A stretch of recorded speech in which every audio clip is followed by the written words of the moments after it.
into exile where he died. Look at Somalia today. So there are several examples that exist around the world. As leaders, we are supposed to scan the horizon, spot the danger, and act to subvert that danger. In 2024, the last year, we understood that the dark clouds that were gathering over Kenya could have been exciting, but they could also mark the end of Kenya. We decided that it is better to have an imperfect country that is struggling to mend its ways than to have a collapsed one.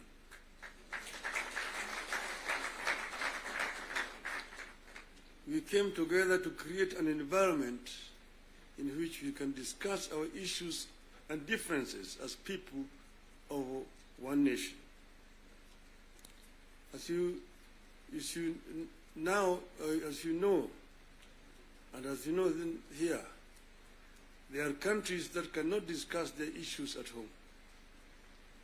In my life, I have attended many meetings in London, Paris, Istanbul, Washington, name it, where African leaders are ferried to foreign capitals from their own collapsing countries to discuss issues they cannot discuss at home. We go together to spare Kenyan that shame.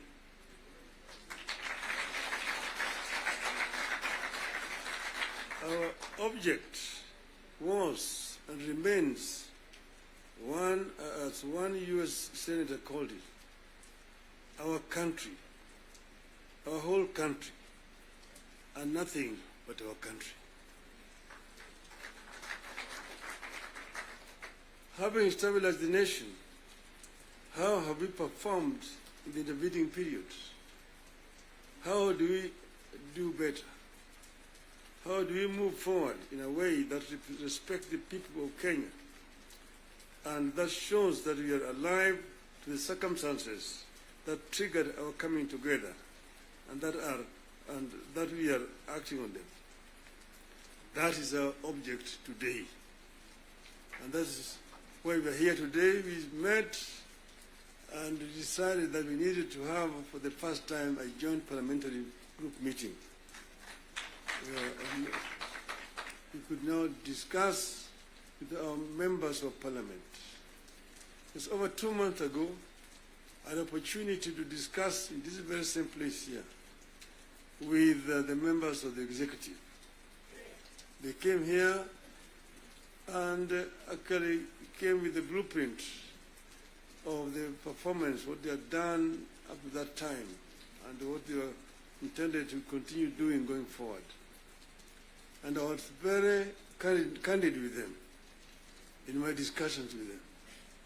And I told them where I thought they were not doing right and what I thought they should be doing rightly. So as always, I'm always very candid indeed. Today, I'm meeting the members of the legislature. As you know, we have got 3 very important institutions: the executive, legislature, the judiciary. And I'm hoping that in not very far away from today, I will have opportunity to talk to the judiciary as well. So I'm going to be very candid with you people. To talk to you as a former member of parliament. Yes, the leader, Gimani Chungwa, referred to the Constitution and told me the issues like NGF and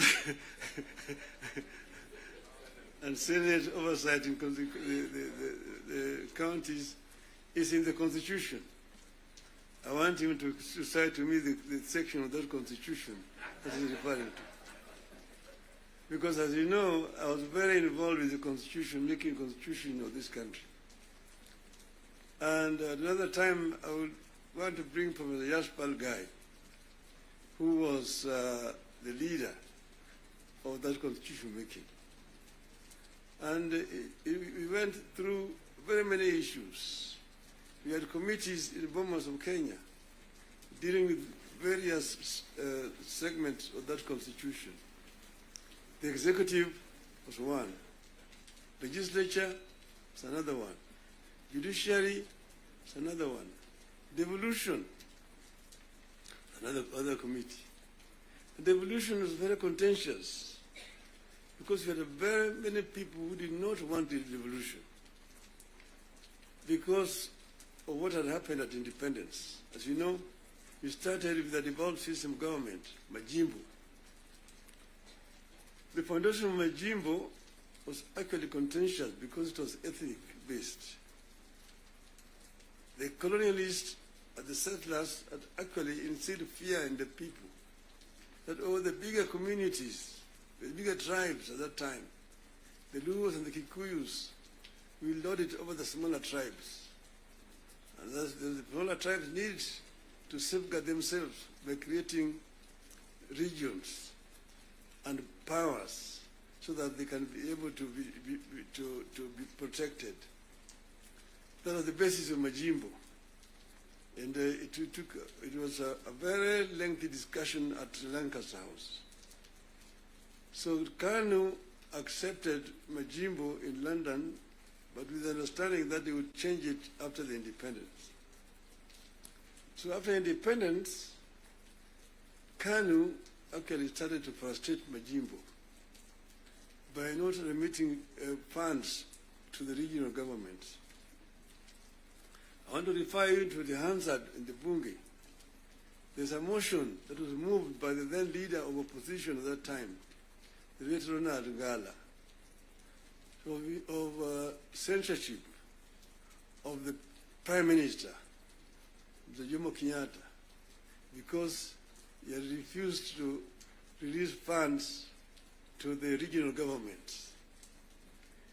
You need to read that debate. Ngala moved it. It was seconded by Masini Muliro, who was the deputy leader of the opposition. And then KANU, of course, responded. First Jaramogi, Oginga Odinga, and then Tom Mboya responded to that motion. The motion was defeated, but that debate actually is very historical. And I want to refer you to go and read what it said. Eventually, KANU, of course, had to fold up and dissolve, and then eventually Majimbo was also dissolved through a constitutional amendment. And then what happened was what? They created a Ministry of Local Government, which was given a lot of powers. Ministry of Local Government. So the Minister of Local Government became an executive minister, just like a Minister for Finance under that constitution at that time. Now they were county councils down there, that we capped 265. But then they could not do anything without authority in writing for the Minister of Local Government. So we had all these documents when we were there at Bomas. But then we said we wanted to give more autonomy to the counties so that service delivery could be better improved. We came up with regions at Bomas of Kenya. But there are people who really opposed devolution.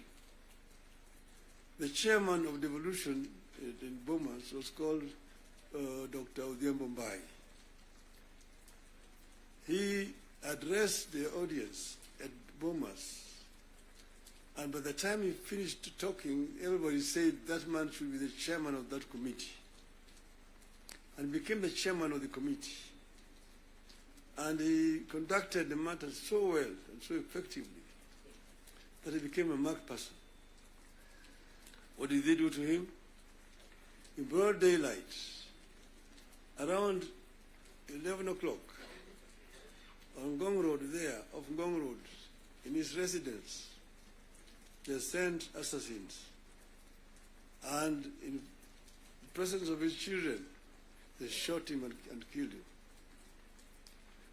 The assassins of Mumbai were arrested. Eventually, they were released. So I just want you to know that the revolution has got very many people and very powerful people in this country today. Then, after that, because you know the ODM is a product of constitution making. And one of the founding members of ODM is sitting here with you. The other one is the former president, who is a member, and quite a number.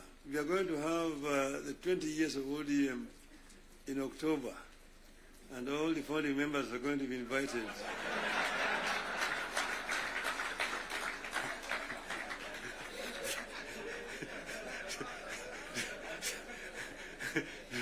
to come and attend. Now, you see, we said that we give clear, responsibilities. The executive, the legislature, and the judiciary.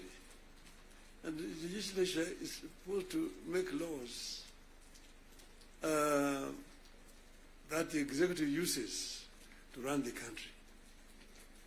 And the judiciary is then there to ensure that in implementation of these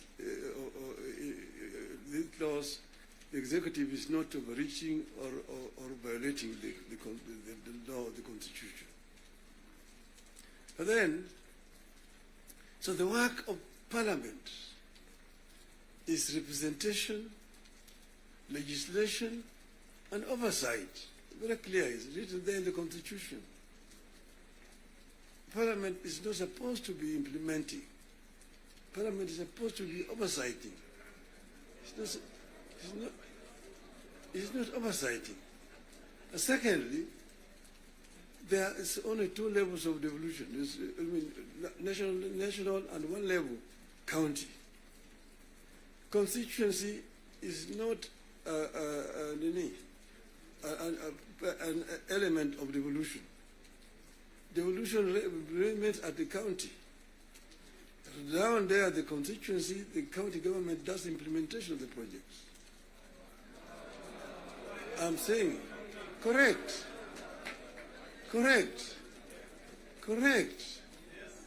Down at the constituency, it's the county government.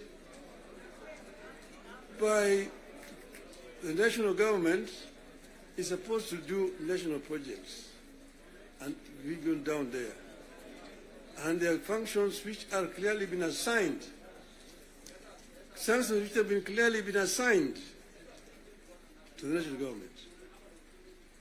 I will tell you, your legislatures, and a very famous English politician said that I may not agree with what you have to say, but I shall not defend unto death your right to say it. So listen to me. Let me say it. And then you'll have a chance to come and respond. So I'm telling you, I know that sometimes the truth is very bitter. I was there, and we discussed with the Karue when he was moving around to bring the CDF. The CDF was brought because of circumstances that were prevailing at that time. In those days, with the centralized system of government, there were very little resources which are going down to the counties. And that's the reason why the Harambee became the major ways of mobilizing resources. Sometimes you find nearly 100 cards in your desk for Harambees here and there. Whenever the president moved around, we'll go around to counties, to the districts. And then we'll be addressing people. People will come up to tell them their problems. Mtukufu Rais, hapa kwetu barabara ni mbaya sana, haipitiki, mvua ikinyesha kuna matope, barabara haipitiki. Mtukufu Rais, hapa kwetu shule yetu hapa Juzi mvua ilinyesha na upepo kaja katoa paa. Watoto sasa wanasoma chini ya mti hapa. Mtukufu Rais, hapa kwetu hakuna maji. Mtukufu Rais, hatuna stima na kadhalika. When he stands to respond, to say, nyinyi mnasema barabara ni mbaya. Mnasema hospitali hakuna dawa. Mnasema upepo imechukua paa ya nyumba. Mjumbe wenu anafanya nini? Yeye anapiga tu kelele kule kwa bunge. Anapiga tu kelele kwa bunge, hajali mambo ya maendeleo kwake. Kwa hiyo mimi nitatumia mtu kuja kufanya harambee. Lakini leo mimi nitatoa pesa ya kujenga hiyo shule. Ambayo kujenga hiyo nyumba. Nitatoa pesa na kadhalika. That was the end of it.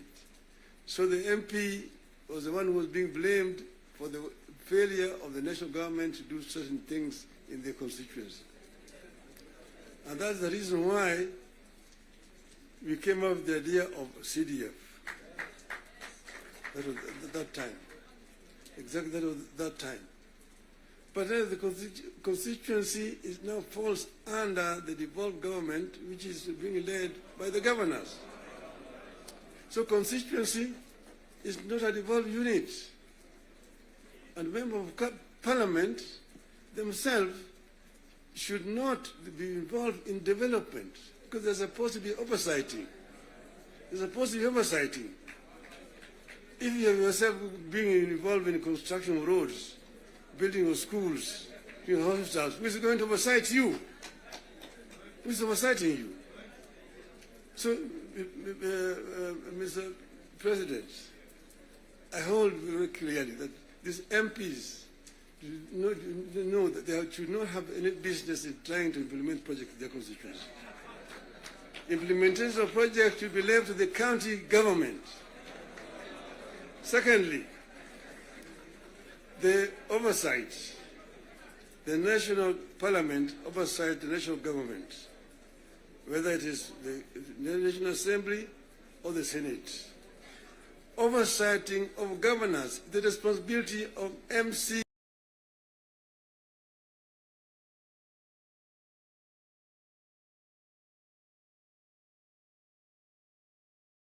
You, Senate, wasting time of governors to come and answer questions about roads in the counties.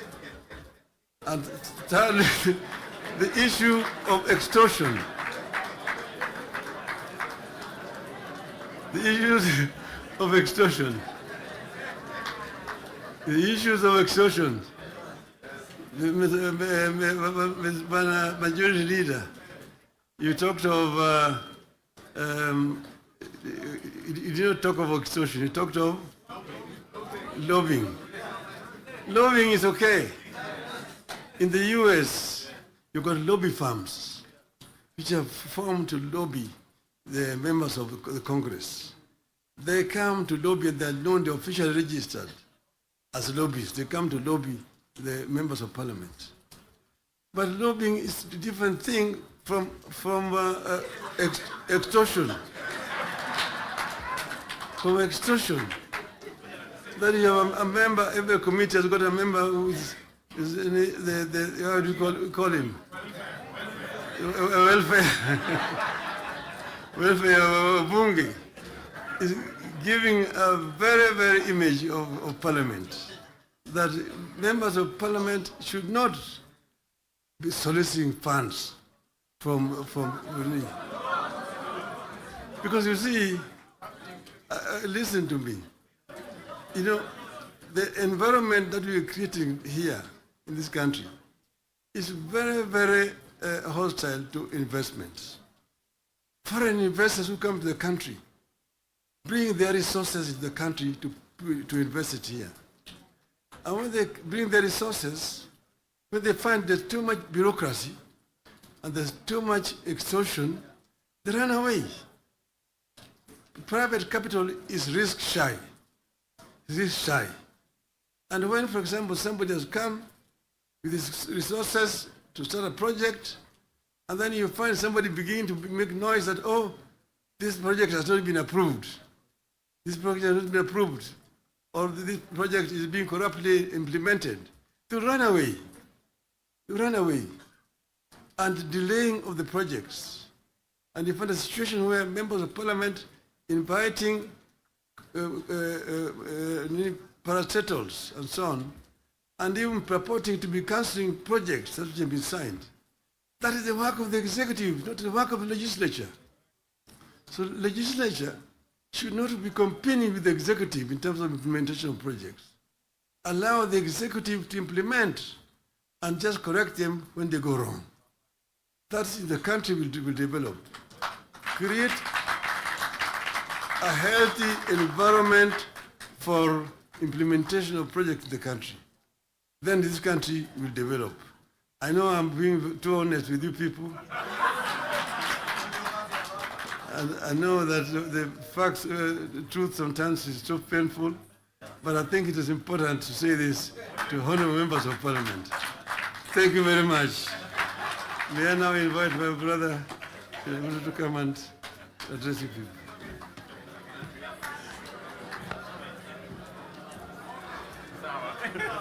Very well.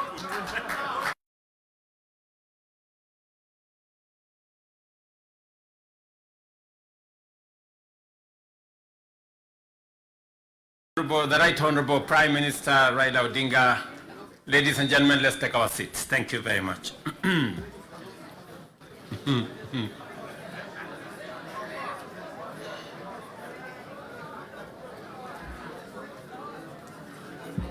Now, honorable members,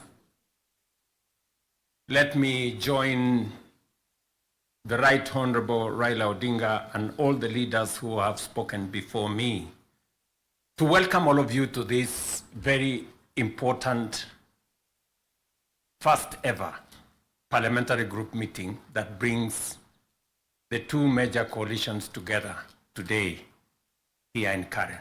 Karibuni sana.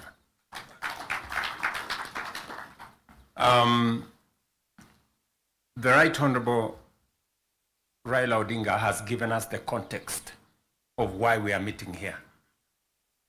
I really would want to add not so much because he has ably contextualized why we are meeting here today. That we have a nation to look after and we have a nation to protect, and there are options that are available to us. And I think we chose to protect the nation called Kenya by our coming together.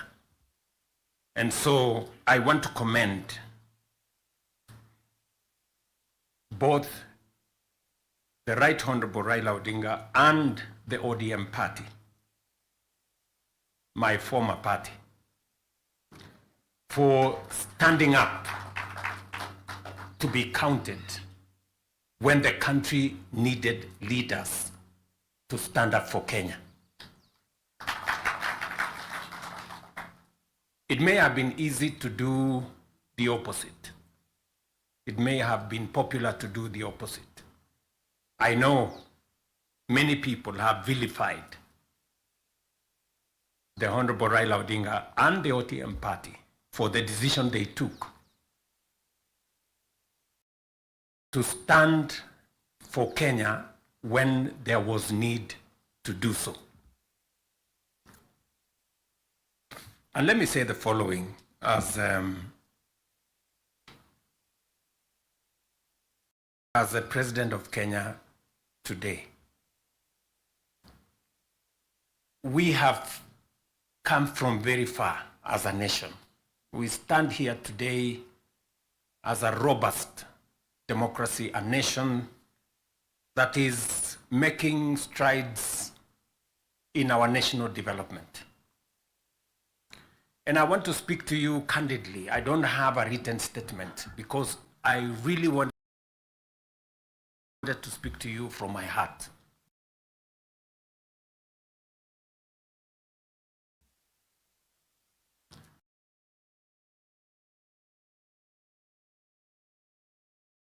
because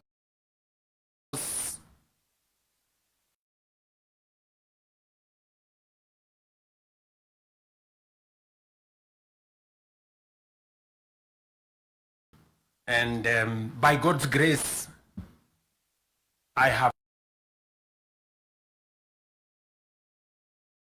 out of the 5 people who have become presidents in Kenya, I am one of them.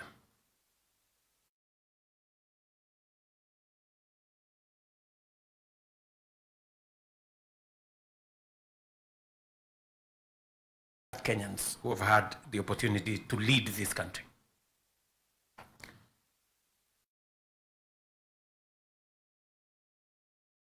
That a nation, the progress, the destiny of a nation is decided by leaders. As to whether we are going to be a progressive nation or we are going to be a failed state is going to be determined by leaders, by us, the people who are sitting here. And therefore, the place of leadership is almost sacred. Nobody becomes a leader by chance or by default or by mistake. Today, you are a member of parliament or a senator or a governor or the position I hold and all the other positions that we hold because God and destiny has given us that chance. And we must think about it deeply. And so I want to ask you as leaders,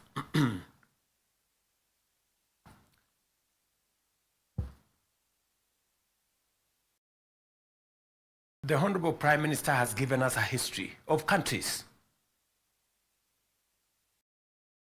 I will add to that list 2 countries. Singapore and Kenya were the same countries 60 years ago.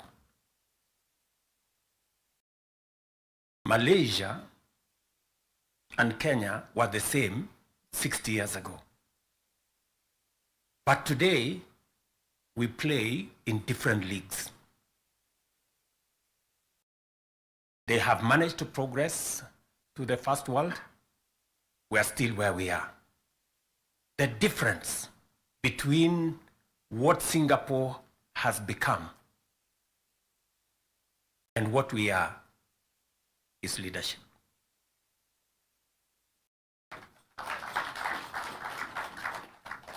And that is the place, ladies and gentlemen, we occupy today. So that you understand the importance, the sacred position you hold as a leader. Sometimes people want to ask, how do people who live in different houses, they have their own lives to pursue, but they wake up one morning on an election day and they go one after the other to 10,000, to 20,000, to 50,000 and elect you? You are not special.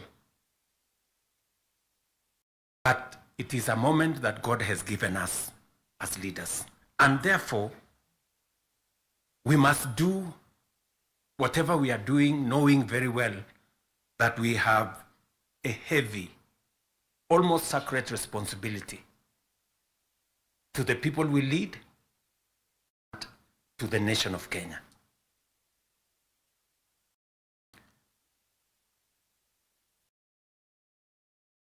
And it is not that we don't know what we should be doing. We all know what we should be doing. It is not that we have shortage of ideas. It is not that we have shortage of what we need to do. In fact, I dare say we have some of the very best ideas. We have very good manifestos all the time.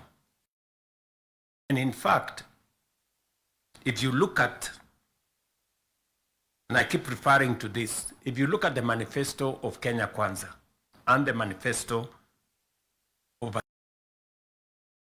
difference is hardly 20-30%. 70% we share what we think.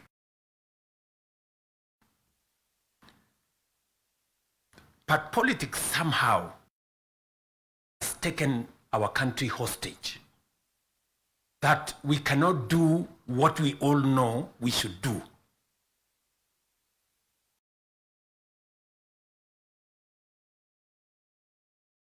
I have said that the difficulties that I face today as a president in Kenya are self-imposed.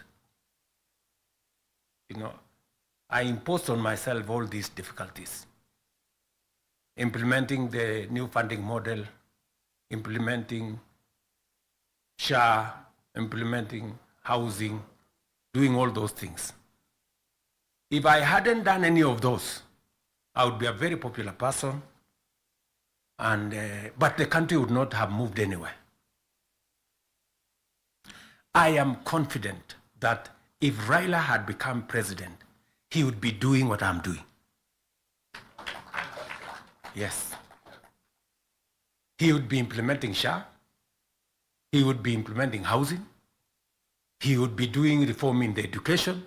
He would be doing reform in agriculture. I know that for a fact because I have been in his school of leadership. That's the correct position. And he would be as unpopular or as he'd be having the same difficulties that I have today. But these are necessary for Kenya to change. Friends, we cannot change the country otherwise. And that is why he has the courage to stand here and tell you, let us stop the extortion. Yes. I can stand here and tell you to stop the extortion that's going on in Parliament. I'm telling you the truth. Very few leaders. Because we like making peace with mediocrity. Oh, you know, that we shouldn't be explaining. Now let me ask you, friends, you know, we are all friends here. Yeah, we are one team, or so I guess. This fellow who is called chairman of welfare in committees, what is their job? What is their job? Extortion, that's it. And that is what Prime Minister is saying. You know? You know, what is Sokohuru? What is Sokohuru? Tell me, what is, you know Sokohuru?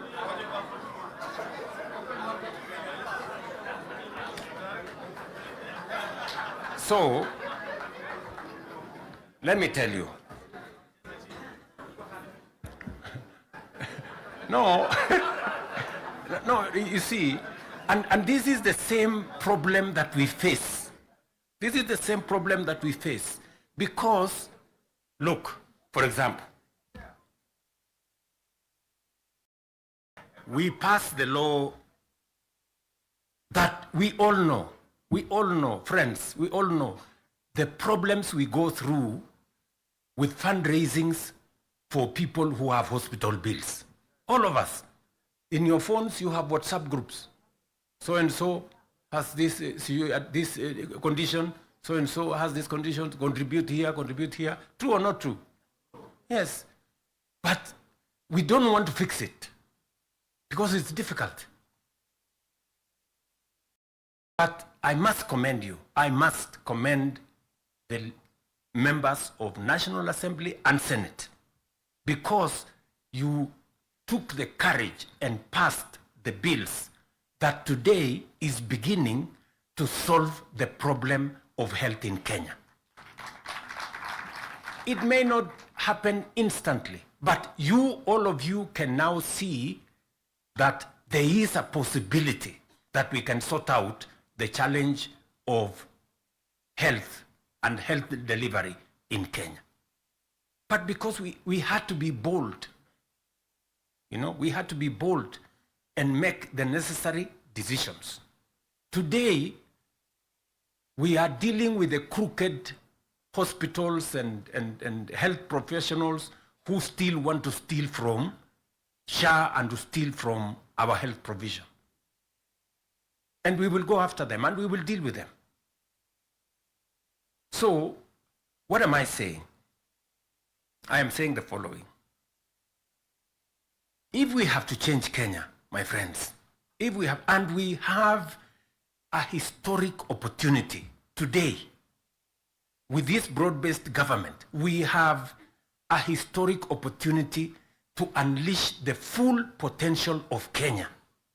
We all believe, I do, that Kenya is a very great country, this country of ours. There is absolutely no reason why Kenya is not like Singapore. We have what it takes. Let me repeat. We have what it takes to measure up to the countries in the first world. Yes, we do. Yes, we do. But we are playing in the wrong league because leadership, me and you, are refusing to stand up to what this country needs. I really want to persuade you guys. I really want to persuade you friends. Yeah? This is not about William Ruto. I am here today, I will not be there tomorrow. This is not about Raila Odinga. Right? It's about the country called Kenya, where today we have the privilege to be the leaders, to be the decision makers, to decide which way Kenya. It is us who are seated here. It is us. And we have the historic opportunity to make this country what we have always wanted it to be, but it has not been. As I have said, the same way Raila Odinga can stand here and tell you we must stop the wrongs, I have also said that I am ready to pay whatever price to make this country change. Yes, we must change this nation. And we can do it. Look, housing was part of our conversation for the last 30 years.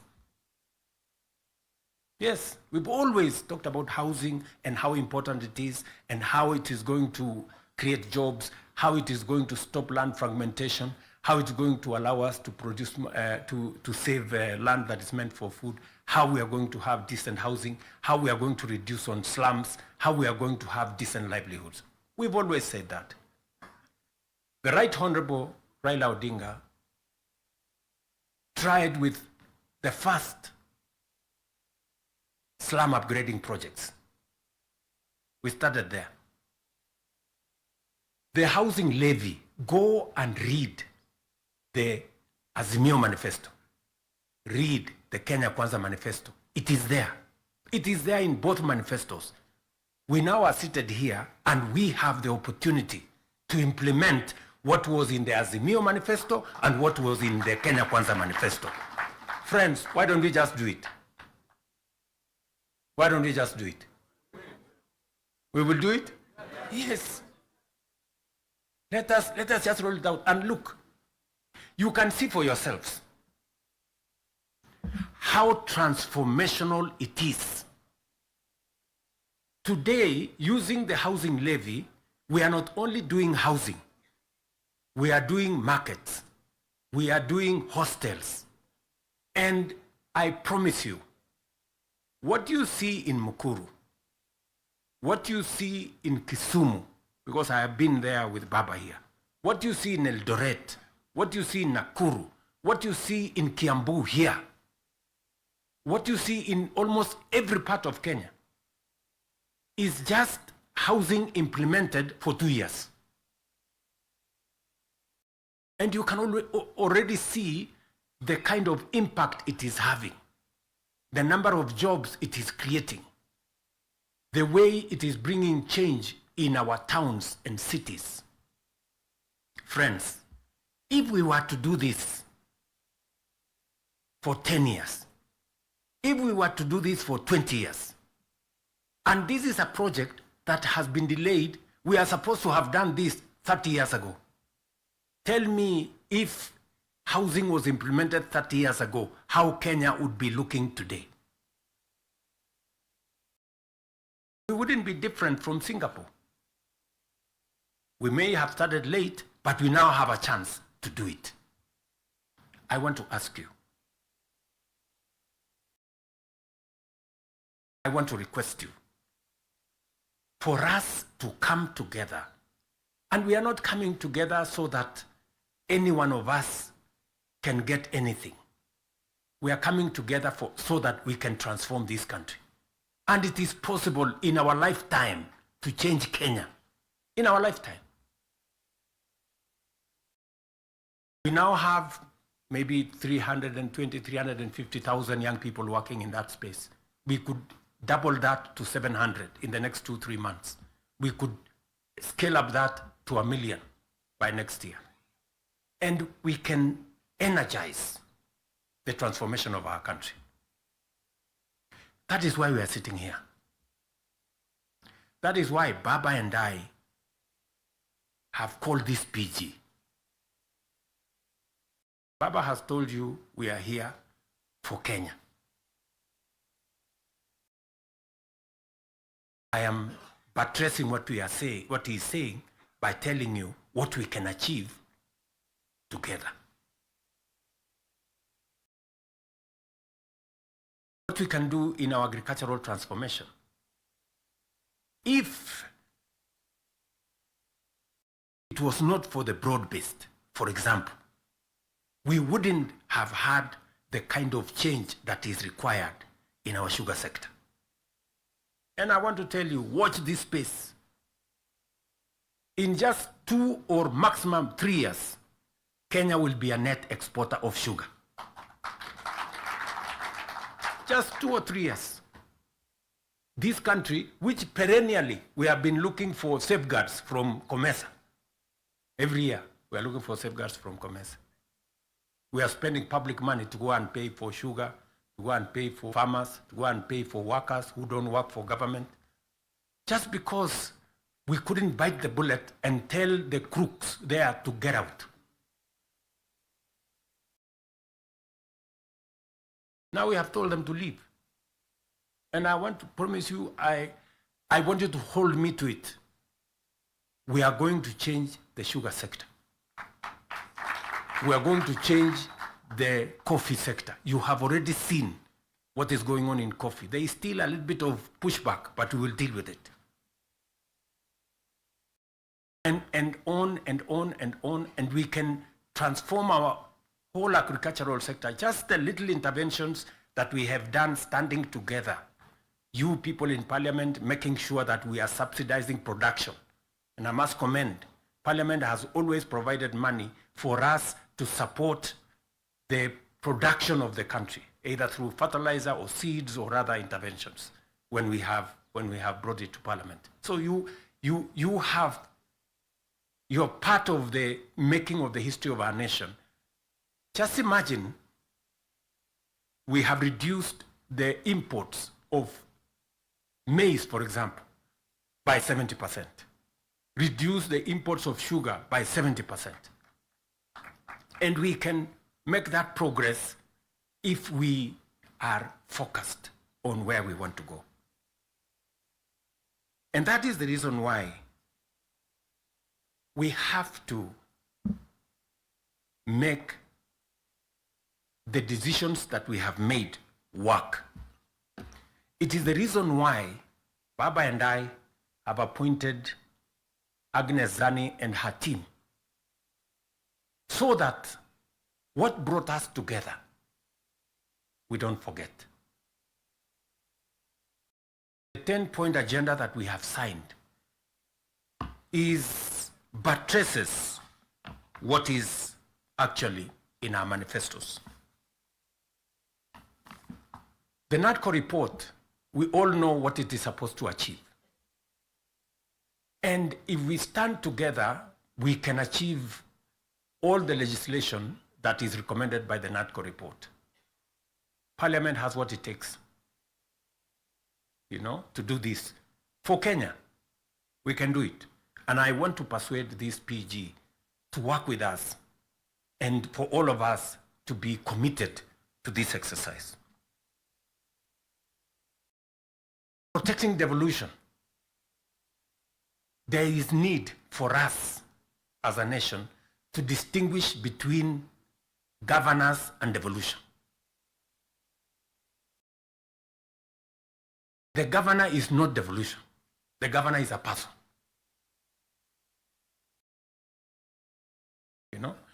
Devolution is about the people. It is not about the governor. And we can deal with the governor without disrupting devolution, if there is need to. But what is sacrosanct, what is constitutional, is that we must get local people, development, to be at a local level as much as is practically possible.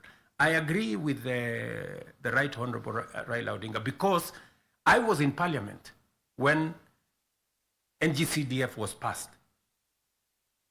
And the principle was right, because there wasn't any meaningful resources getting to the grassroots.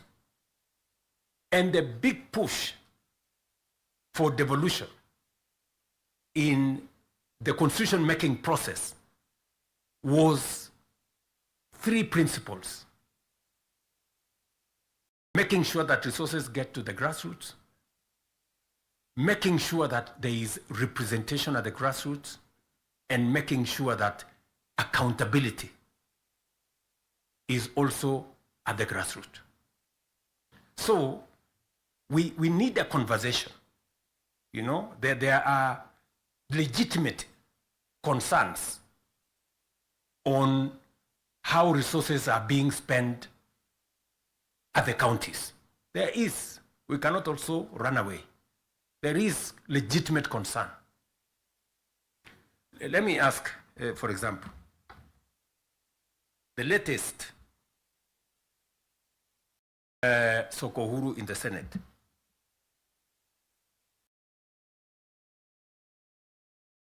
Because you have to accept, by virtue of the position I hold today, I am a consumer of raw intelligence. I know what's going on.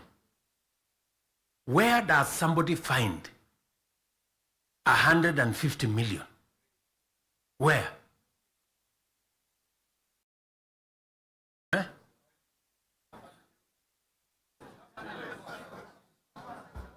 Is that his money? That is money that belongs to the county. Is that correct or not correct? Yes. Let me ask you, members of parliament who are seated here. Do you, for example, know, do you, for example, know that a few members of your committee collected 10 million shillings so that you could pass that law on anti-money laundering? Did you get the money?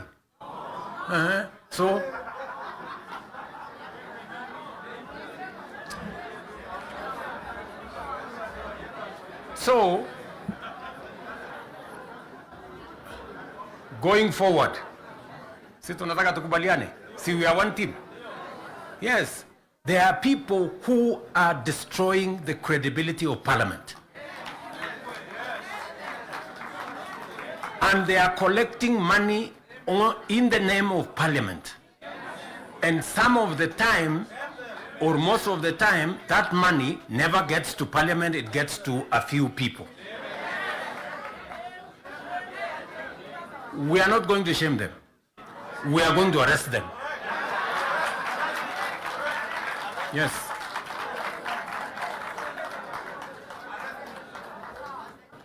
Do we agree? Do we agree? Yes, whoever is giving and whoever is being given and whoever is doing whatever it is, we sort them out. Because the reality, friends, the reality is that there is a problem. And we all know here, tukitaka tu kusema ukweli, there is a problem. And unless we sort it out, we are going to destroy our nation. We are going to destroy this nation unless we sort it out. And we must be as candid to ourselves here as we are candid in implementing what is transformational for Kenya.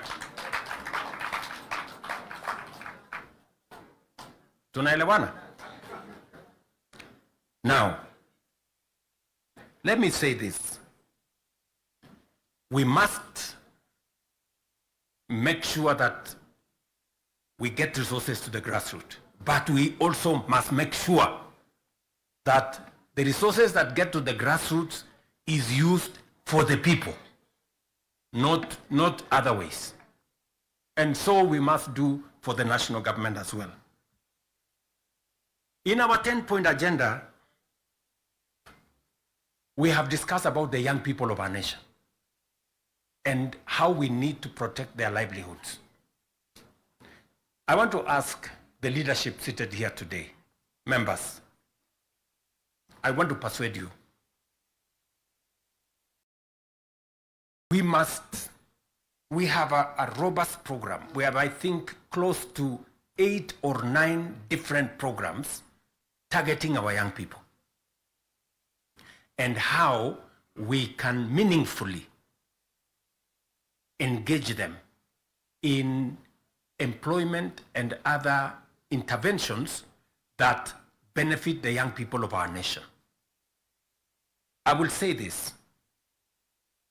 We spend close to 650 billion shillings every year in education, making sure that our young people go through primary school, ECD, primary school, junior school, secondary school, TVETs, and universities. We must equally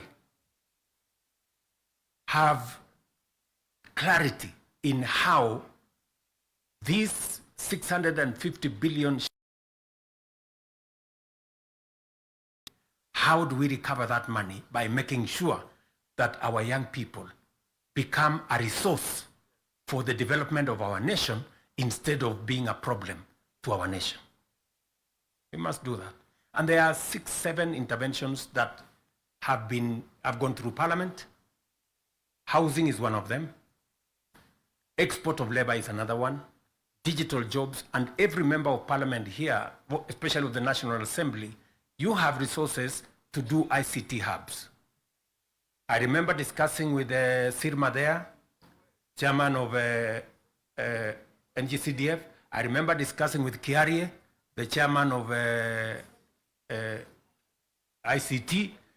And if there are any issues that concern, sometimes maybe we have a problem with resources. Mbadi is here, he knows that if there are resources that needs to be made available, it's for us to provide interventions for young people to get an opportunity to work. You know very well that we can create hundreds of thousands of jobs in the digital space. You are aware of what we are doing in Nyota. You are aware of what we are doing in KJet. And if you don't, we should be able to explain to you so that you become part of the people, because you speak to hundreds of thousands of people every weekend, every day, as you go about your responsibilities, how they can tap into these opportunities and create livelihoods for the young people of our country so that they too can make a contribution towards making Kenya what we all want it to be. And I can continue, and I can continue on all the other aspects that we have worked on. We agreed that we must have a conversation on national debt because it has the potential to threaten our development. It is the reason why my good friend Buddy and I have been in many different places. And we have done the most that we could to contain the issue of debt. We have gone out of our way to look for alternative sources of funding so that we don't always go to borrow. We have gone the route of securitization. We've gone the route of private-public partnerships. You know very well that we will be starting the construction of the road all the way to Mau Summit from here, Ironi. We are not going to be spending any debt money from government. The road is going to be built on private-public partnership. You know very well that we are going to begin the railway going all the way from Naivasha to Kisumu all the way to Malaba. We are not going to be spending money from debt like we did with the first section of the railway. We are going to be using public-private partnership to do that road. And many others that we have, we are thinking outside the box so that we can craft alternative mechanisms of delivering on public infrastructure or public goods without necessarily endangering the country with national debt. So we are working at it. It is part of the recommendation of the 10-point agenda that we must deal with. And we are seized with that matter. We will be giving, Mbadi and company will be giving a report to Zani's committee on what practical steps are we making to respond to the issues in the 10-point agenda. What are we doing about the young people? We will be able to tell Zani and the PG should be there to monitor what we are doing so that we not only do it for us, but we also do it for the people that we represent. And finally, because I do not want to belabor the point, I said we have a historic opportunity. It is not always that protagonists come together to look at the greater interests of the country. But God has given us this opportunity. And I must commend Baba here, because very few leaders have the courage and the mettle to withstand criticism and stand for the nation. Very few people. Very few people. Many people look for what is convenient, what is popular, even if it is wrong, and they want to pander to it. But when a nation's destiny is at stake, you need statesmen, you need people who have the courage to put Kenya first and everything else secondary. So what am I saying in conclusion? I am saying Zani and team have a job to do. They will be briefing Right Honorable Raila Odinga and myself on what needs to be done. We will be able then to guide what will be happening, what the executive need to do, what the legislature, the role the legislature need to play, and the role others may need to play. And as we do that, we will need another opportunity to be granular. Today was the first occasion for us to deal with this. But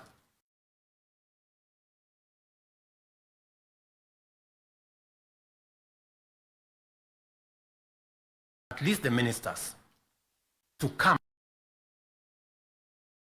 minds between the executive and the legislature on matters that are further down the road. We may need that engagement. Maybe not in a sitting like this, maybe we can organize a retreat for 2 or 3 days so that the questions I see members of parliament asking on some of the programs, we can fully understand the import of the programs we are running, what they are meant to achieve, the transformation that is supposed to happen, and how we position ourselves to make sure that we provide the push necessary for that transformation to happen. Again, focusing on the greater picture, the bigger picture of our nation. So, ladies and gentlemen, I want to say thank you very much for coming for this session. I know we will listen to you by way of feedback on some of the things that you want us to respond to. We are here because we are one team and we want to succeed together. And we want to make sure that none of us is left behind. Are we together? So, mimi nimesema asante sana. If there are any questions directed to me, I will be willing and ready to answer. If there are some directed to any one of us here, we will be able to answer. And then the rest, we will deal with it together. Asanteni sana, and God bless you.